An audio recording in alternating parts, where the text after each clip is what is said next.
Muy buenas tardes a todas y a todos. Damos gracias a Dios porque nos permite seguir estudiando su palabra y porque hoy, ¿qué día es hoy? Domingo 21 de noviembre de 2021, nos permitió el Señor reiniciar los cultos en el templo, bajo ciertas modalidades de cuidados, obviamente. Pero damos gracias a Dios porque nos pudimos volver a reunir y pues son cultos, digamos, pequeños en el sentido de que no podemos permitir, ¿verdad?, que haya mucha gente al mismo tiempo por las cuestiones de conglomeraciones, pero gracias a Dios que en diferentes cultos pudieron asistir al templo, pues, bastantes personas que se anotaron a tiempo y bueno, pues damos gracias a Dios porque nos pudimos volver a reunir nuevamente. Vamos a orar para poder iniciar la clase del día de hoy. Te damos gracias, Señor, porque tu misericordia y tu gracia son para siempre, Señor. Gracias porque nos amas y porque nos permites aprender de ti, de tu palabra y conocerte mejor. Síguenos perfeccionando, Señor, y limpiando, Padre, de toda inmundicia, de toda iniquidad, para que podamos glorificarte y agradarte, Señor, como dice tu palabra. En el nombre de Jesús. Amén. Muy bien, pues las clases pasadas hemos estado hablando de la vida abundante y aprendimos que parte de la vida abundante o la clave de la vida abundante para tener vida abundante es conocer a Dios. Y dice un pasaje que leímos y a su Hijo Jesucristo. Ahora, el conocimiento que podamos tener en este momento de Dios obviamente es limitado. Lo conocemos a través de lo que leemos en su palabra, lo conocemos a través de la oración, lo conocemos a través de lo que otros testifican acerca de Él, de lo que Dios hace en sus vidas. Lo conocemos, desde luego, dice la Biblia, que las cosas creadas que Él ha hecho para nosotros testifican de su poder y deidad. Entonces, conocemos a Dios de diversas maneras, a través de diversas fuentes, pero es un conocimiento parcial. Y es obvio, ¿no? Porque Dios es tan grande que nuestra capacidad, digamos, como seres humanos, de conocer a Dios en su totalidad es muy complicada. Si de por sí nuestro conocimiento de las cosas que vemos y oímos es limitado, pues imagínense de Dios tan grande, tan portentoso, que lo es todo, que lo cubre todo, pues es difícil. Sin embargo, todos los días, precisamente a través de la lectura de la palabra, del estudio, de la meditación de la palabra, de la oración, del aprendizaje como el que estamos haciendo en este momento, nos permite avanzar en el conocimiento de Dios. Ahora, no es que Dios vaya cambiando o la interpretación de Dios vaya cambiando conforme yo voy aprendiendo, cuidado. Eso enseñan los progresistas. Y la palabra de Dios es muy clara, o sea, Dios es inamovible. Dios es el mismo ayer, hoy y por los siglos.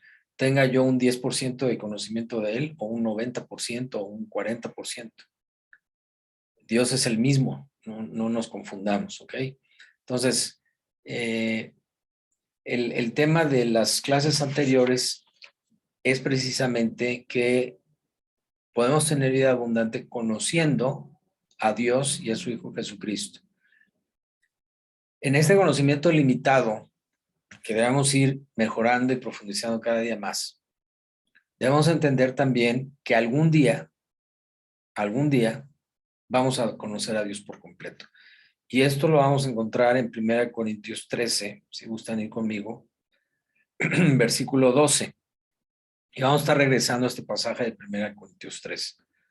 Por el momento leamos el versículo 12. Dice así: ahora, este momento, en esta vida carnal, material, ahora vemos por espejo, oscuramente, o sea, con muchas limitaciones. Mas entonces, cuando estemos en la presencia de Dios, veremos cara a cara. Qué padre promesa, ¿verdad? Ahora conozco en parte, pero entonces conoceré como fui conocido. O sea, va a llegar un día en que vamos a tener un conocimiento absoluto y total de Dios. Porque dice aquí que le vamos a ver cara a cara.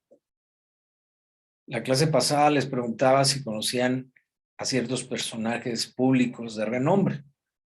Y a los que ya sabían la respuesta, ¿verdad? Decían, no, no lo conozco.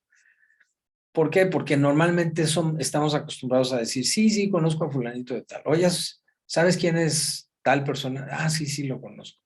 Oye, pero te ha invitado a comer, a cenar, a platicar a su casa. Ah, no, no. Entonces, ¿lo conoces o no lo conoces?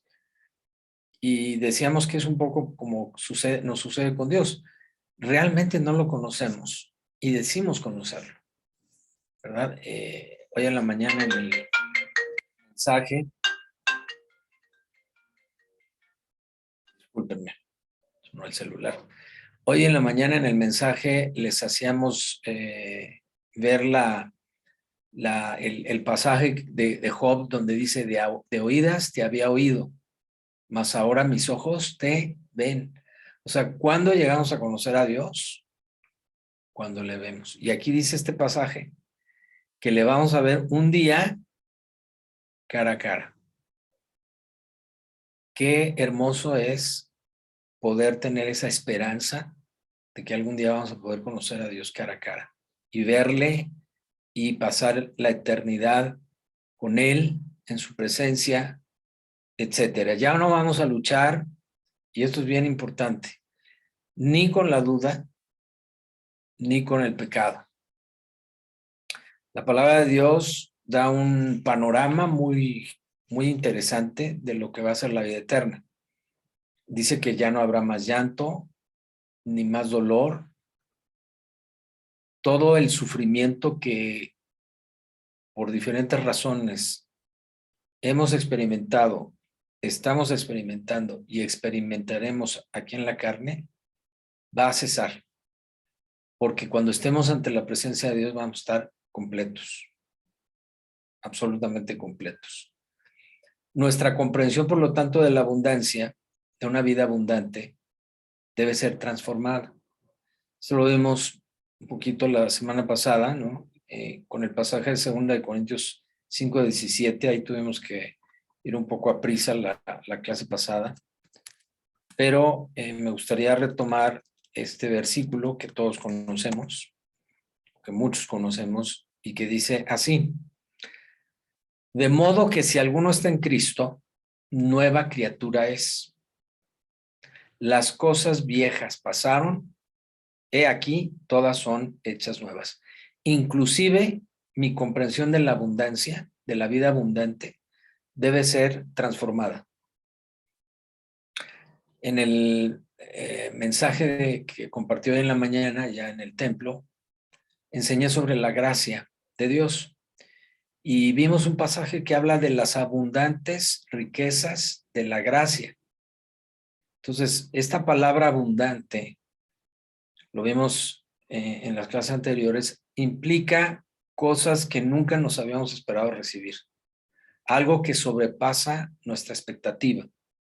Y aquí está diciendo en este versículo, ¿verdad? De 2 Corintios 5:17, que todas las cosas son hechas nuevas, de manera que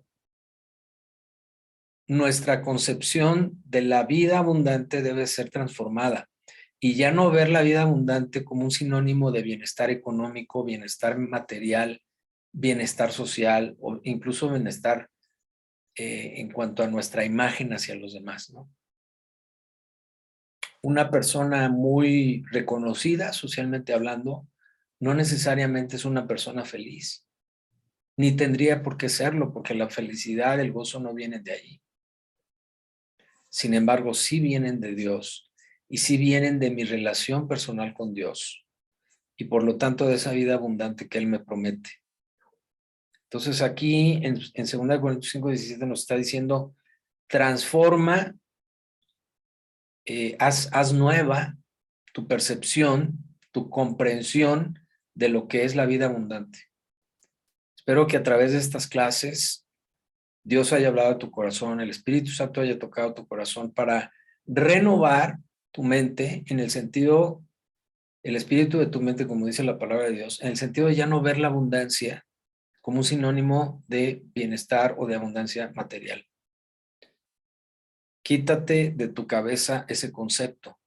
Dice la Biblia, despójate de esa manera de pensar. La abundancia no tiene nada que ver con los bienes materiales. Y una de las cosas de las que habla la palabra de Dios acerca de la vida abundante es, uno, el fruto del Espíritu, que debe ser abundante, y dos, la vida eterna.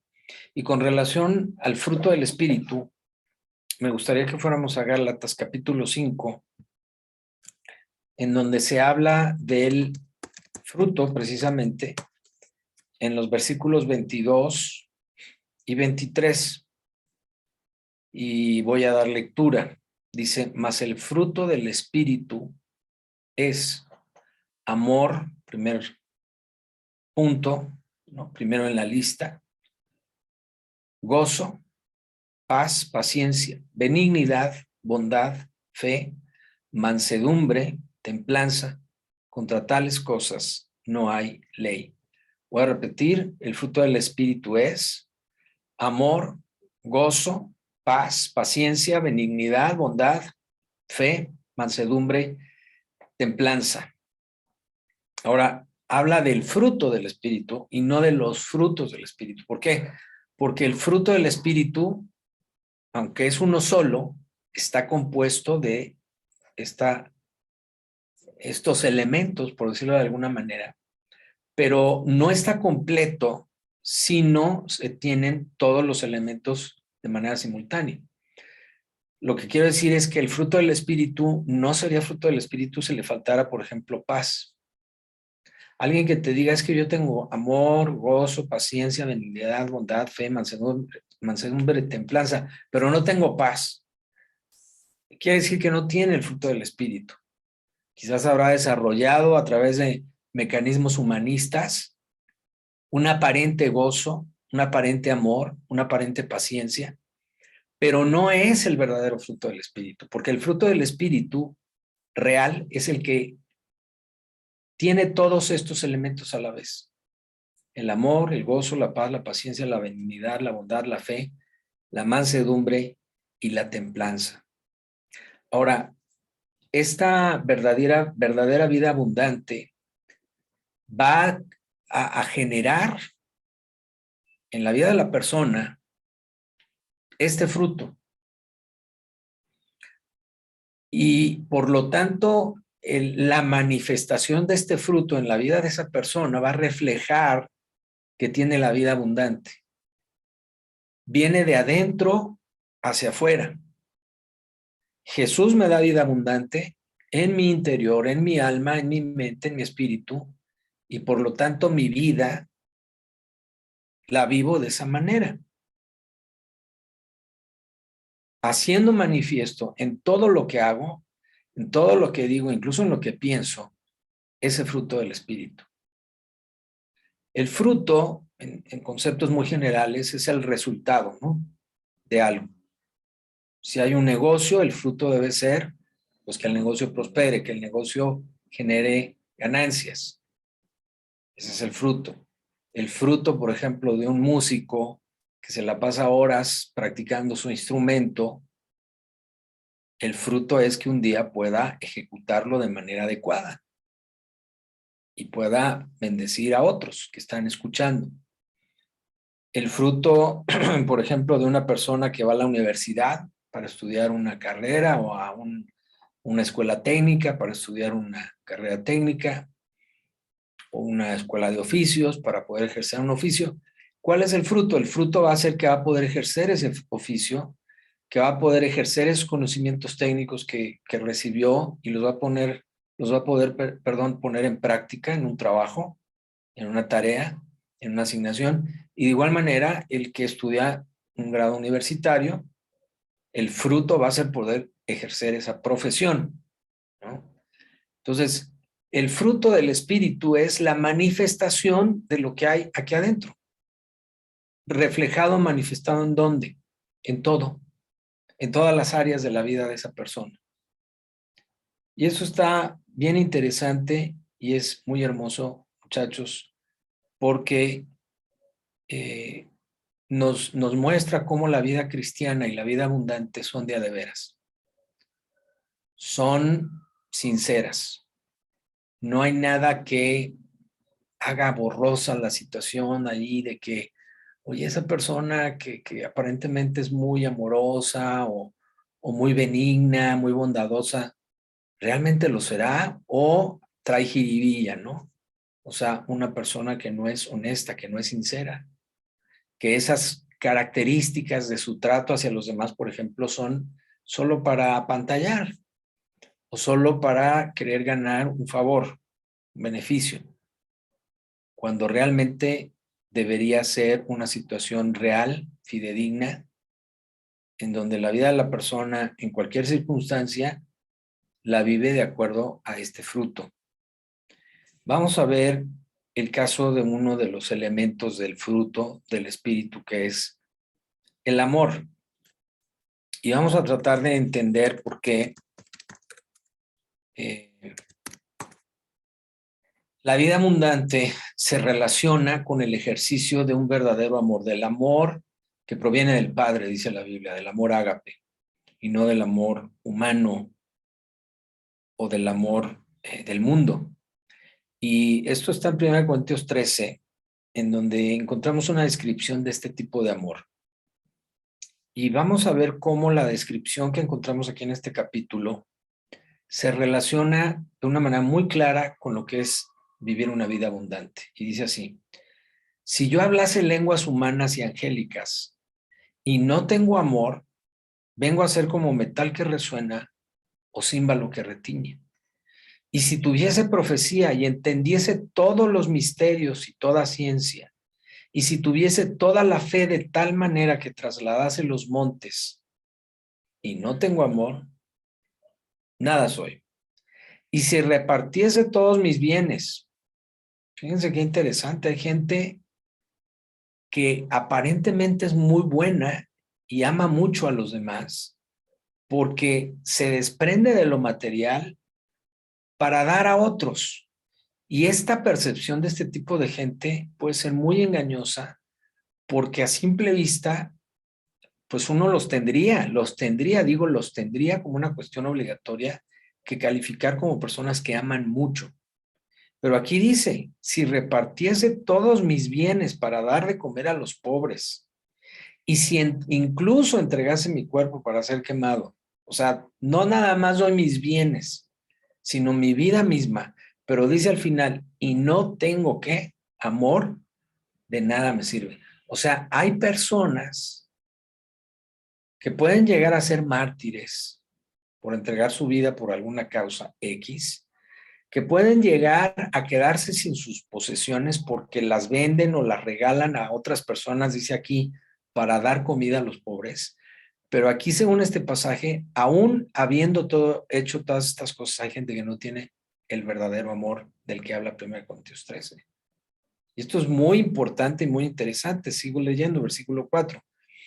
El amor es sufrido, es benigno. El amor no tiene envidia, el amor no es jactancioso, no se envanece, no hace nada indebido, no busca lo suyo, no se irrita, no guarda rencor, no se goza de la injusticia, mas se goza de la verdad.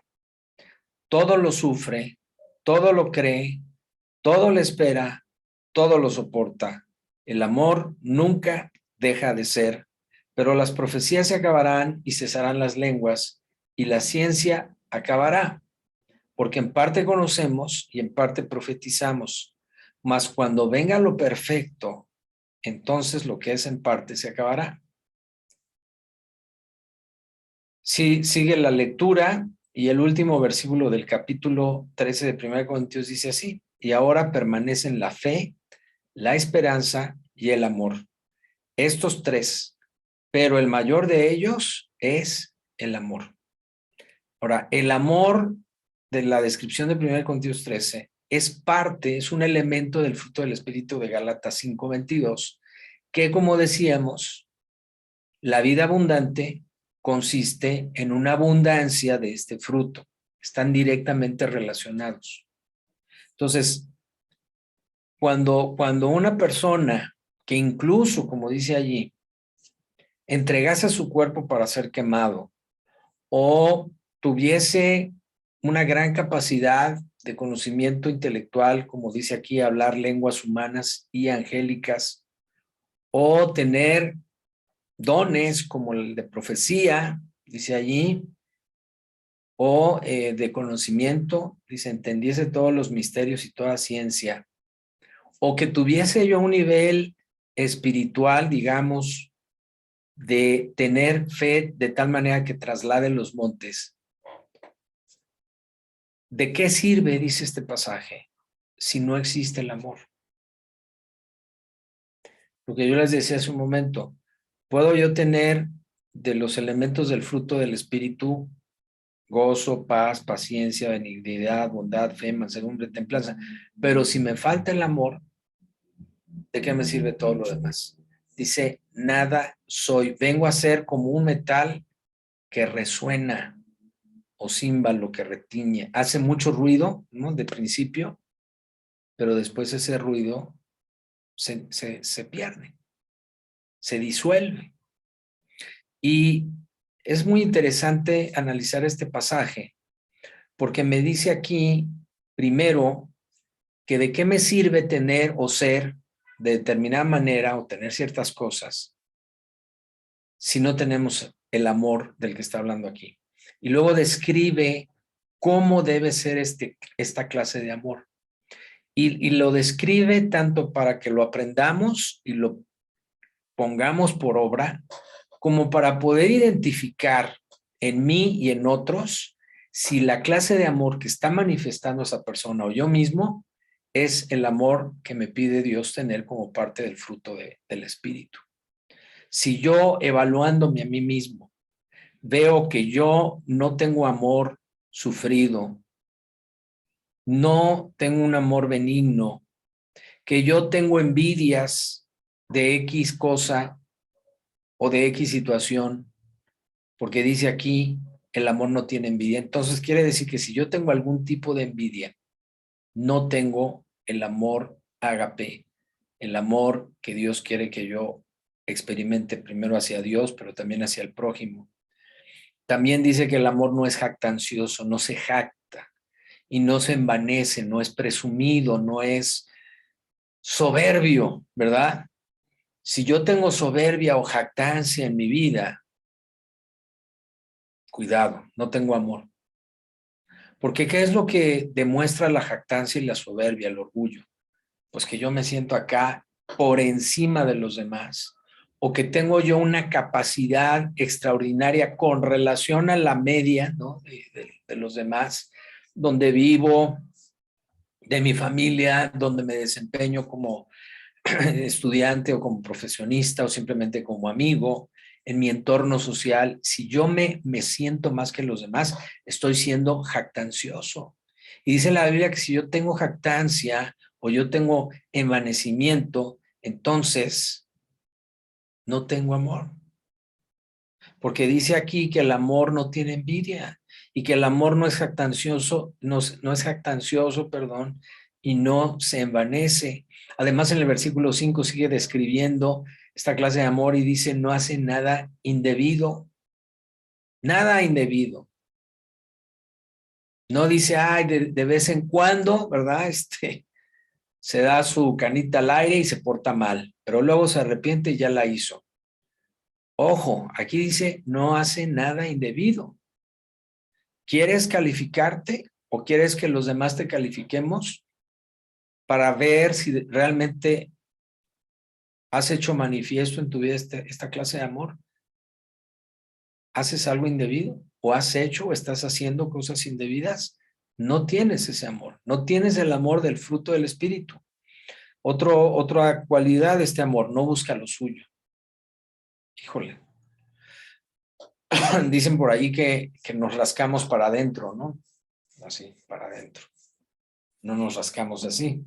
Claro, es una forma de querer describir lo que es el egoísmo.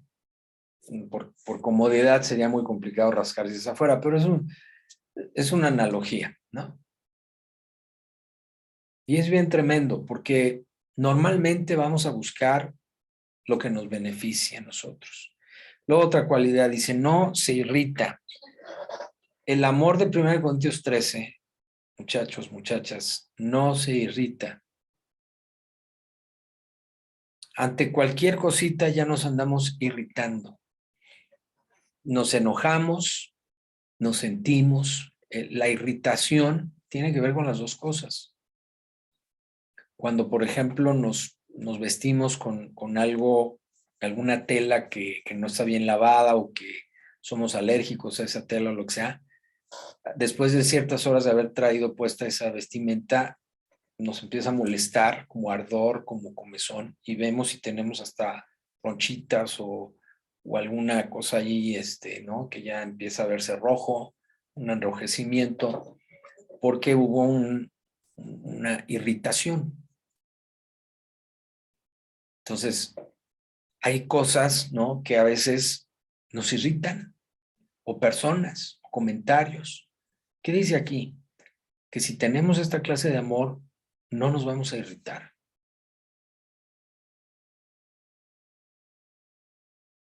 Qué expresión tan cierta y a la vez tan reveladora de nosotros mismos. Somos muy irritables, muchachos.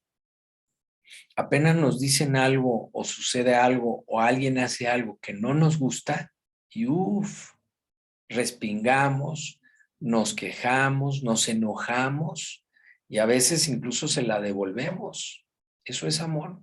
Pregunto yo, de acuerdo a lo que estamos leyendo. Desde luego que no, porque enseguida dice no guarda rencor en el versículo 5. No se irrita, no guarda rencor. Si yo recibo una ofensa o si oigo algo de alguien que me dañó, ¿qué debo hacer? No irritarme, perdonar. ¿Para qué? Si yo no perdono, permito que el rencor se guarde en mi corazón. Entonces, sin que nadie me lo tenga que decir, muchachos, sin que lo tenga yo que oír en un mensaje después de 2 años de haberle guardado rencor a alguien, mejor desde el momento en que yo recibo la ofensa física, verbal, de actitud, como ustedes quieran, en ese momento debo aplicar el perdón y no guardar ni una pizca de rencor. Versículo 6, no se goza de la injusticia.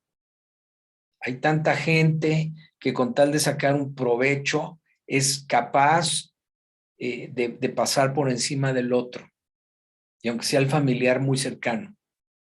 ¿Por qué? Porque yo quiero eso antes que tú o antes que esa persona. Y entonces me gozo aunque haya injusticia. ¿Quién va primero? Ah, pues yo. Y aunque sé que está mal, me gozo porque obtuve lo que quería. Y me gozo en la injusticia de carácter, digamos, espiritual, ¿no? Hablando de lo que es la justicia a los ojos de Dios, que es la justificación, ¿no? Que yo merezco el castigo, pero Dios es el que me justifica a través de Cristo. Hablando de ese concepto también, yo me puedo llegar a gozar cuando no me arrepiento, cuando no hay justicia, es decir, ante la injusticia. Y esto es tremendo. Y hay mucha gente, incluso muchos que se dicen cristianos o hijos de Dios, que sabiendo que se tienen que arrepentir de algo que hicieron mal o de algo que han venido haciendo mal, como un continuum, no nada más como un evento aislado, sino algo, como algo que es permanente, y sabe que se tiene que arrepentir y no lo hace, esa gente muchas veces se goza y dice, yo estoy bien en la manera en que cómo estoy viviendo mi vida y lo voy a seguir haciendo y casi no me importa que Dios me esté diciendo una y otra vez que lo deje de hacer. Se gozan en la injusticia. Dice, no se goza de la injusticia, más se goza de la verdad. El amor verdadero, el amor de Dios, el amor de 1 Corintios 13, es un amor que se goza en la verdad. ¿Y cuál es la verdad? Dice la palabra de Dios, yo soy el camino, Jesús hablando, yo soy el camino, la verdad y la vida. Yo me gozo de todo lo que Cristo es y de todo lo que Cristo me dice y de todo lo que Cristo me ordena. Me gozo de la verdad de Dios. Me gozo de la verdad del Evangelio, de todo lo que el Evangelio me dice que va a suceder cuando yo haga tal o cual cosa. Que si yo me arrepiento, por ejemplo, si yo me convierto a Él, Él me va a bendecir y va a hacer caer la lluvia de gracia sobre mi vida, sobre mi familia. Es una verdad de Dios. Yo me gozo de esas cosas y no de que ganó el equipo al que le voy, ¿no? Digo, qué bueno que fue a ganar ese equipo, pero ¿y si no? Eso no debe ser lo que motive mi gozo. Lo que debe motivar mi gozo es la verdad en la que yo pueda creer y en la que yo pueda andar todos los días de mi vida. Y luego sigue diciendo el versículo 7, todo lo sufre, todo lo cree, todo lo espera, todo lo soporta. ¿De veras? ¿Todo lo soportas? ¿Todo lo crees?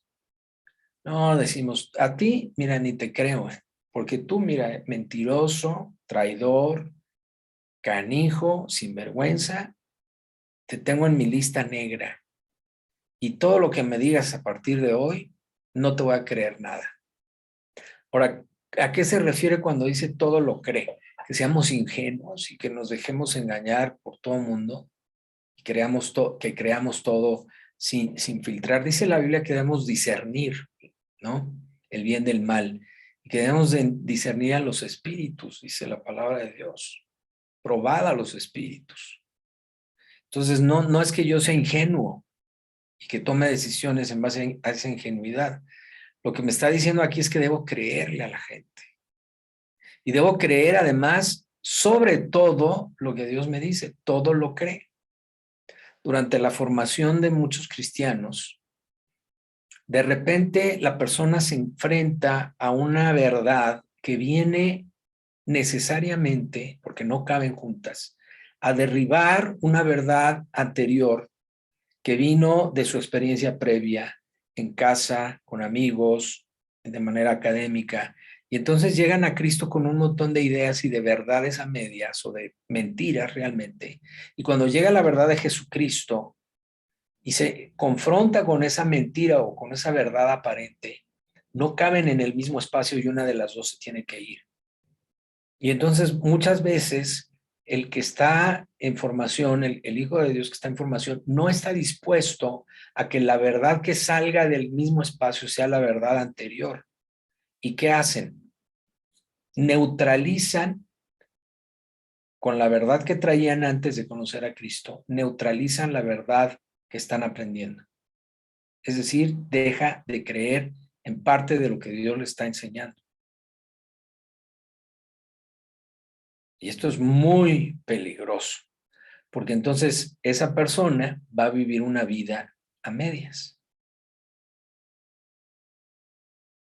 una vida parcial, porque está dejando que las verdades anteriores al conocimiento de Dios ahoguen o neutralicen o cubran las verdades de Dios y no todo lo cree. Y entonces son de esas personas que cuando están aprendiendo la palabra, aunque tengan 1 o 20 años en el Evangelio, pero siguen aprendiendo, de repente se encuentran con una verdad, ya sea porque la lean ellos mismos en la palabra o porque la escuchen en un discipulado o en un mensaje, en una predicación. Y entonces digan, no, eso no me late. Lo que el pastor está diciendo, yo creo que está dándole una interpretación sesgada por su experiencia personal, pero está exagerando. Cuando yo mismo me estoy sometiendo a ese pastorado para que Dios me enseñe a través de lo que yo pueda aprender en esa congregación. Dios no nos manda, y esto escúchenlo muy bien, Dios no nos manda a evaluar a nuestros pastores. Dios nos manda a aprender y a ser apacentados. Ahora, claro, dice la Biblia que debemos evaluarlo todo, ¿no?, con respecto a la palabra. Pero si en ese proceso en donde yo estoy aprendiendo me convierto en un juez, ¿verdad?, en un sinodal del que me está enseñando la palabra, porque no quiero perder ciertas verdades que me han acomodado hasta ahora. Y que cuando llega una verdad del evangelio, tendría yo que dejar que esa verdad anterior fuese derribada y no lo quiero. Entonces me convierto en ese juez, en ese sinodal de mi pastor o de mi maestro que me está enseñando la palabra. Y entonces ya deja de aplicarse este versículo, todo lo cree.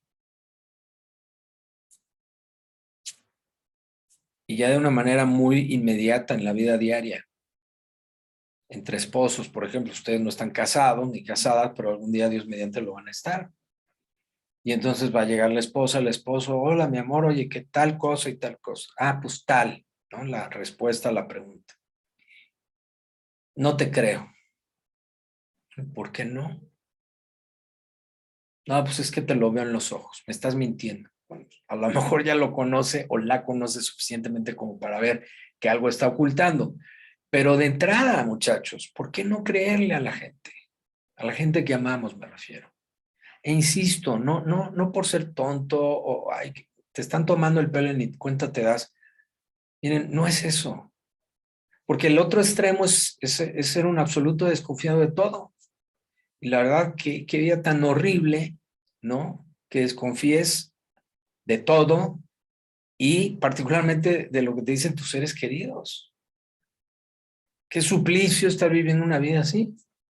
Y aquí dice que eso no es amor. Luego dice todo lo espera, todo lo sufre también, todo lo soporta. En esa incertidumbre que podríamos llegar a tener ante ciertos eventos, ante ciertas situaciones de familiares, amados, ¿no? Que pudiéramos llegar a tener duda, híjole, este hijo, este hermano, mi papá, mi mamá, me estará diciendo la verdad. Y la Biblia me dice que lo crea, ¿no? Que le tenga confianza. A lo mejor eso me va a llevar a cierto sufrimiento. O a lo mejor el hecho de lo que hablaba yo hace un momento, permitir que la verdad del evangelio venga y derribe literalmente otras verdades que estaban allí anidadas en mi corazón. ¿Me va a causar un sufrimiento? Claro que sí. Yo no sé si les ha tocado, a mí sí, desenterrar plantas que están sumamente arraigadas a la tierra.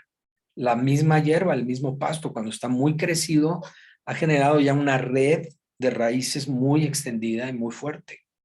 Quitarla, sacarla para deshiervar, para limpiar un terreno, para quitar una planta de estas salvajes que luego llegan a crecer, ¿no? En los jardines, en los lugares donde tiene allí pues arregladito y bonito, vienes y tratas de quitar una de estas plantas, está bien difícil, está bien arraigado. Y si esa planta pudiera gritar o expresar el dolor que está sufriendo en el momento que la están arrancando, ¿cómo se oiría, no? Si de por sí el que la está jalando sufre porque está bien agarrada. Una vez me pidió mi mamá en casa, cuando siendo hijo de familia, pues vivía ahí con mis padres, me pidió apoyo para quitar un árbol, ¿no? Yuca se llama, tipo palmera, y que pues que estaba estorbando, ya llevaba muchísimos años ahí plantada. Y un día por alguna cosa, no recuerdo bien, me dijo, oye, ¿me ayudas a quitarla? Yo estaba de vacaciones. Y entonces dije, pues sí, qué fácil. Y entonces con el hacha que tenían ahí en casa para estas actividades, le quité parte del tronco y se me hizo bien raro que mientras yo le estaba dando con el hacha, ni se inmutaba la parte de abajo. Y entonces se me puso a investigar, no había internet en ese entonces, pero me puse a investigar y vi que ese tipo de plantas tenían raíces sumamente fuertes y hacia abajo, no hacia los lados. Y entonces dije, bueno, ¿y cómo le voy a hacer para sacarla? Entonces se me ocurrió, ¿no? Con la pala, hacer un hoyo alrededor de ese árbol, porque era un árbol, e ir hacia abajo, ¿no? Para encontrar por abajo las raíces que están más delgadas, ya en la parte de hasta abajo, y ahí empezar a cortar y empezar apalanquear las raíces para que el árbol pudiera salir. Bueno, me acuerdo que tuve que excavar cerca de 1 metro hacia abajo, alrededor del árbol este. Y cuando ya vi que la parte de abajo de las raíces ya tienen un color blanquizco y ya no son tan gruesas, como tentáculos, hagan de cuenta. Entonces ahí dije, hasta aquí. Entonces ya empecé a hacer palanca y a cortar esas raíces poco a poco. Me tardé cerca de 1 semana, pero fue un verdadero sufrimiento. ¿Qué va a pasar cuando yo esté dispuesto a que la verdad del evangelio, por mi fe y por mi creencia en la verdad, yo permita que las creencias anteriores sean quitadas? Voy a sufrir, va a doler. Va a doler, pero es necesario. Ese es el amor verdadero. Y además dice aquí que todo lo soporta. ¿Qué es todo? Pues todo. Insultos, sí. Agresiones, sí. Mentiras, falsedades que se hablen contra mí, sí, también debo soportarlas. Debo soportar el agravio, sí. Y hay gentes que, pues Dios lo ha permitido así, que son, ¿no?, nuestra gotita permanente que está allí molestando. Nuestra piedrita en el zapato, que es una piedrita muy pequeñita, pero está allí de arriba para abajo en el zapato y cada vez que damos un paso nos lastima. Todo lo soporta. ¿Cuándo parará ese sufrimiento? Dice la Biblia, ya lo leímos, cuando estemos cara a cara con el Señor. Ya no habrá más dolor, más llanto, más tristeza. Y bueno, dice que el amor, esta clase de amor, nunca deja de ser. Desde luego está hablando en un concepto muy amplio del nunca, ¿no? Nunca es eterno, pero también habla de nunca con relación a cierto tipo de circunstancias por las que atravesemos. Porque cuando todo está bien y todo está padre, es muy fácil amar, ¿no? Es muy fácil soportar. Es que soportas si no está pasando nada. ¿Qué te irrita si no hay nada que te irrite? Todo está perfecto. ¿Qué cosas indebidas vas a hacer si todo lo que necesitas lo tienes a la mano? Ah, pero ¿qué pasa cuando lo que tienes a la mano ya no te satisface? O cuando quisieras tener más a la mano y empiezas a hacer cosas indebidas. ¿Qué pasa cuando sí hay factores a tu alrededor que te irriten? ¿Qué pasa cuando sí hay factores de personas a tu alrededor que te hagan enojar y que te provoquen guardarles rencor? Ah, pues entonces ese amor pudiera llegar a dejar de ser, pudiera llegar a acabarse. Eso no es el amor del que habla aquí 1 Corintios 3. En todo caso sería un amor falso, sería un amor fingido, que la persona está manifestando para sacar provecho de algo. Pero aquí dice que ese amor nunca deja de ser. Esa es la verdadera vida abundante. Esta es una de las expresiones de la verdadera vida abundante. Ahora, no es solamente una expresión, es una manera de vida. Porque si yo vivo con este fruto del Espíritu del que leímos en Gálatas 5:22, y particularmente de esta clase de amor que analizamos a detalle el día de hoy, ¿cómo va a ser mi vida, muchachas, muchachos? ¿Cómo va a ser? Pues bien a todo dar. Les voy a decir por qué, porque no me voy a irritar. Y no es que no me irrite porque no me hagan cosas. Sí me van a hacer cosas, pero no me van a afectar al grado de la irritación. No voy a guardarle rencor a nadie. Ustedes saben lo terrible que es guardarle rencor a alguien. Hay manifestaciones físicas, sobre todo cuando están muchos años ya de guardarle rencor a la gente, enfermedades cardíacas, cáncer, artritis, dolores en las articulaciones, presión alta, en fin, un sinfín de enfermedades que son resultado de guardar rencor en el corazón. Entonces, el vivir esta clase de vida con el fruto del Espíritu del que habla Gálatas 5:22, el vivir esta clase de amor hacia los demás, hacia el mismo Dios, donde yo estoy dispuesto a creerle todo lo que Él me diga y actuar en consecuencia, me va a dar una vida abundante, me va a dar una vida de paz, una vida tranquila, porque no me irrito, porque no guardo rencor, porque no me ando allí creyendo la última coca del desierto, ¿no? O del estadio, hay diferentes maneras de decir el dicho. Y porque a pesar de que yo pueda sufrir ciertas cosas y tener que soportar otras, no me afecta, porque lo puedo hacer con gozo. Claro, no es que me encanta ahí sí molesten, me díganme cosas, no. Pero cuando llega a suceder, estoy bien. Estoy bien con el que me las dijo, estoy bien con los demás y estoy bien con Dios. No pasa nada.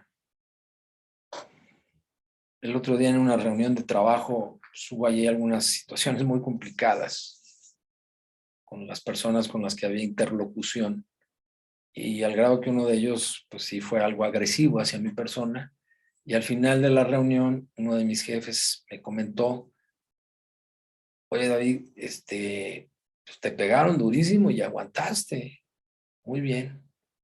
Y miren, no es que sea guau, ¿no? Aguantó y aguantó. Porque, ¿qué tienes que aguantar cuando eso no te está afectando? Pues nada. Y no es que no oigo, soy de palo, tengo orejas de pescado, ¿no? No. Sí lo oigo, pues no estoy sordo. Sí estoy oyendo, mi cerebro lo está procesando porque estoy oyendo que es una agresión hacia mi persona. Pero la diferencia es que no me daña. Y no cuando menos al grado de que me lleve a guardarle rencor a esa persona. Qué vida tan apacible, qué vida tan abundante. Con esto voy a cerrar el día de hoy, muchachos. La próxima clase vamos a terminar, a concluir este tema, hablando de lo que es la vida eterna. Porque aprendimos también en esta serie de clases que la vida abundante también implica la vida eterna. Y aprendíamos que, por lo tanto, al ser la vida que nos ofrece Jesucristo en su palabra, al ser la vida una vida eterna, entonces nuestro interés, perdón, debe estar en lo eterno.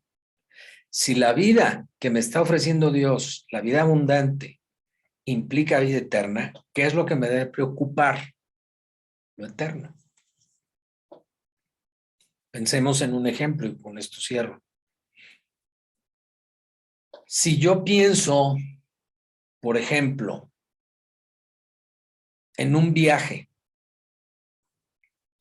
que me va a tomar ciertas horas de camino y que además al final de ese viaje las condiciones climáticas de alimentación, de supervivencia van a ser X, que a lo mejor son diferentes a las de mi lugar de origen. ¿Cómo debo prepararme sabiendo que voy a hacer ese viaje? Vamos a pensar, vivo en la costa, ¿no? En Acapulco, en Zihuatanejo, ahí como Miriam y su hermana que viven en Zihuatanejo. Bueno, pero te dicen que vas a ir a Alaska, ¿no? Y además en época invernal. Y entonces el que vive en esa condición de la costa, que está a una temperatura a lo mejor de 30 grados, aunque sea invierno, y que se pone sus shorts, sus bermudas y su playera y nada más, ¿qué pasa si se va así como está, a ese viaje? Y que allá en ese viaje va a estar un día o una semana o peor, un mes o vamos, 10 años o voy más lejos, que allá ya se va a quedar a vivir. Va a cambiar de lugar de residencia. Pero se va preparado con shorts, sandalias y playera y un sándwich, ¿no? O un raspado de coco, no sé. ¿Qué le va a pasar cuando llegue preparado de esa forma allá a su vida ya para muchos años por delante en Alaska? Se va a bajar del avión o del vehículo donde vaya viajando y se va a morir de frío, ¿sí? Va a tener problemas de alimentación, se va a enfermar, no va a vivir una vida cómoda, digamos, o a gusto. Si tú sabes que tu vida es eterna, ¿qué te debe preocupar? ¿Lo pasajero, lo temporal o lo eterno? ¿Para qué debes sembrar ahorita? ¿Para lo que va a pasar de aquí a una semana, a un mes, a 10 años? ¿O para lo eterno? Es una pregunta que te dejo para introducir la clase siguiente, que te invito a que te conectes el próximo domingo a esta misma hora. Vamos a orar. Padre, te damos gracias por tu palabra, porque nos enseña sobre la vida abundante que tú quieres que vivamos.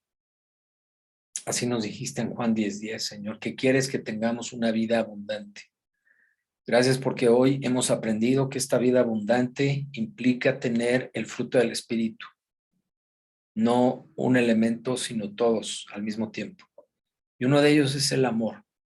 Y hoy hemos aprendido cómo sí es el amor que tú quieres que tengamos en nuestros corazones, hacia ti primeramente, pero también hacia nuestros semejantes. Y Padre, que nos ayudes, te lo pedimos, a que si hemos identificado que realmente no tenemos esa clase de amor, nos ayudes a hacer los cambios necesarios para avanzar hacia ese amor que tú nos pides tener, renunciando a muchas cosas que no nos ayudan, que al contrario nos son un obstáculo. Creencias, doctrinas, maneras de ser o maneras de pensar que traemos del pasado o que hemos dejado que tomen el lugar de la verdad del Evangelio. Gracias por esta clase de amor que nos permites recibir de ti y cultivar en nuestro interior y desempeñar, desarrollar, Señor, en nuestro diario vivir. Esa es la vida abundante. Gracias, Cristo, porque nos llenas de ese amor y nos permites ser amados así por ti y poder amar también hacia nuestros semejantes. Esa es la vida abundante, amar de esta manera. En el nombre de Jesús. Amén. Pues gracias por su atención, muchachas, muchachos, que Dios les bendiga y nos estamos conectando la próxima clase. Que Dios les bendiga mucho y no olviden, si quieren, están aquí en la Ciudad de México y quieren asistir a uno de los cultos el próximo domingo, desde las 9:30 de la mañana, más o menos cada hora y cuarto, cada hora y media, se tienen que registrar en la página que se les compartió para que puedan ahí poner sus datos, ¿no? Y corroborar que, pues, que están en buena salud y que, en fin, cumplen con las características que se nos piden para poder asistir presencialmente a los diferentes cultos. Llénenlo si tienen ustedes la intención de ir. Que Dios les bendiga y que tengan una semana muy bendecida. Hasta luego.